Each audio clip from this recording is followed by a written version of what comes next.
Intelligence chief Prabhakar రావుకు సుప్రీంకోర్టులో ఊరట లభించింది. సుప్రీంకోర్టు ఆయనకు షరతులతో కూడిన రెగ్యులర్ బెయిల్ మంజూరు చేసింది.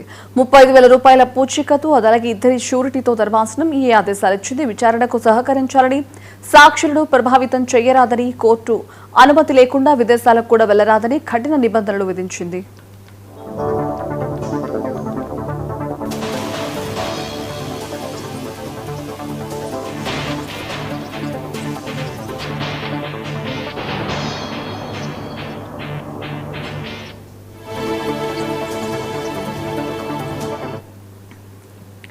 ఫోన్ ట్యాపింగ్ కేసులో మాజీ ఇంటెలిజెన్స్ చీఫ్ ప్రభాకర్ రావుకు సుప్రీంకోర్టులో ఊరట లభించింది. సుప్రీంకోర్టు ఆయనకు షరతులతో కూడిన రెగ్యులర్ బెయిల్ మంజూరు చేసింది. 35,000 రూపాయల పూచీకత్, ఇద్దరి షూరిటీతో ధర్మాసనం ఈ ఆదేశాలిచ్చింది. ఇక విచారణకు సహకరించాలని, సాక్షులను ప్రభావితం చేయరాదని, కోర్టు అనుమతి లేకుండా విదేశాలకు కూడా వెళ్లరాదని కఠిన నిబంధనలు విధించింది.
ఫోన్ ట్యాపింగ్ కేసులో మాజీ ఇంటెలిజెన్స్ చీఫ్ ప్రభాకర్ రావుకు సుప్రీంకోర్టులో ఊరట లభించింది.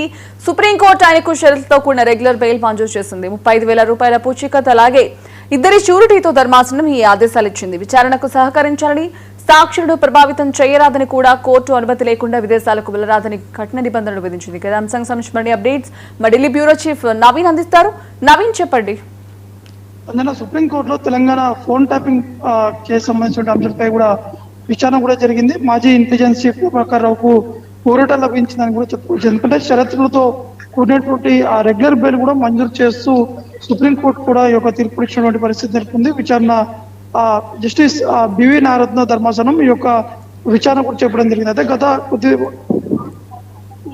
చార్జ్షీట్ దాఖలు చేయడానికి కూడా సుప్రీంకోర్టు రాష్ట్ర ప్రభుత్వం కూడా ఈ యొక్క అంశాన్ని కూడా ప్రస్తావించడం జరిగింది. అటు ట్రయల్ కోర్టు అనుమతి లేకుండా విదేశీ పర్యటన కూడా వెళ్ళొద్దని చెప్పేసి కూడా ప్రభాకర్ రావుకి సుప్రీంకోర్టు కూడా తెలిపినటువంటి పరిస్థితి నెలకొంది. కాబట్టి సాక్షుల ఆధారాలను ప్రభావితం కూడా చేయొద్దనే అంశాన్ని కూడా సుప్రీంకోర్టు ఈ అంశాన్ని కూడా లేవనెత్తినటువంటి పరిస్థితి నెలకొంది. కాబట్టి ప్రభాకర్ రావుకు ఏదైతే ఇటు ఇంటెలిజెన్స్ చీఫ్ ప్రభాకర్ రావుకు ఊరట లభిస్తూ ఇటు 35,000 పూచీకత్తుతో పాటు ఇద్దరు వ్యక్తుల షూరిటీతో కూడా ఈ యొక్క బెయిల్ కూడా సుప్రీంకోర్టు మంజూరు చేస్తూ కూడా ఈ యొక్క నిర్ణయం కూడా తీసుకున్నటువంటి పరిస్థితి నెలకొంది. కాబట్టి ఈ యొక్క ఫోన్ ట్యాపింగ్ కేసులో కూడా ఎప్పుడు అధికారులు పిలిచినా, ఎక్కడ పిలిచినా కానీ ఈ యొక్క విచారణ కూడా పూర్తి స్థాయిలో కూడా సహకరించాలని చెప్పేసి కూడా సుప్రీంకోర్టు తెలపడం జరిగింది.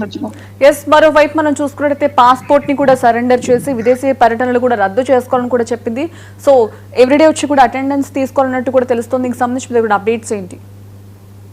అంటే ప్రభాకర్ రావుకి ఈ యొక్క రెగ్యులర్ బిల్ కూడా కొద్దిసేపు క్రితమే సుప్రీంకోర్టు కూడా మంజూరు చేసింది. కాబట్టి ఎందుకంటే గతంలో ఇచ్చినటువంటి మధ్యంతర బెయిల్ ను ఇప్పుడు రెగ్యులర్ గా బెయిల్ గా మార్చినటువంటి పరిస్థితి నెలకొంది. కాబట్టి ఈ యొక్క కేసును కూడా పూర్తి స్థాయిలో కూడా సహకరించాలని చెప్పేసి కూడా సుప్రీంకోర్టు తెలిపినటువంటి పరిస్థితి నెలకొంది. మరోవైపు పాస్పోర్ట్ సంబంధించిన అంశాలు కూడా ప్రస్తుతం రావడం జరిగింది. పాస్పోర్ట్ ట్రయల్ కోర్టులో కూడా సరెండర్ చేయాలని చెప్పేసి కూడా సుప్రీంకోర్టు ఆదేశాలు కూడా జారీ చేసినటువంటి పరిస్థితి నెలకొంది. కాబట్టి బెయిల్ కోసం తగిన పూచీకత్తు కూడా సమర్పించాలని చెప్పేసి కూడా సుప్రీంకోర్టు కొద్దిసేపటి క్రితమే ప్రభాకర్ రావుకి కూడా ఆదేశాలు కూడా జారీ చేయడం జరిగింది.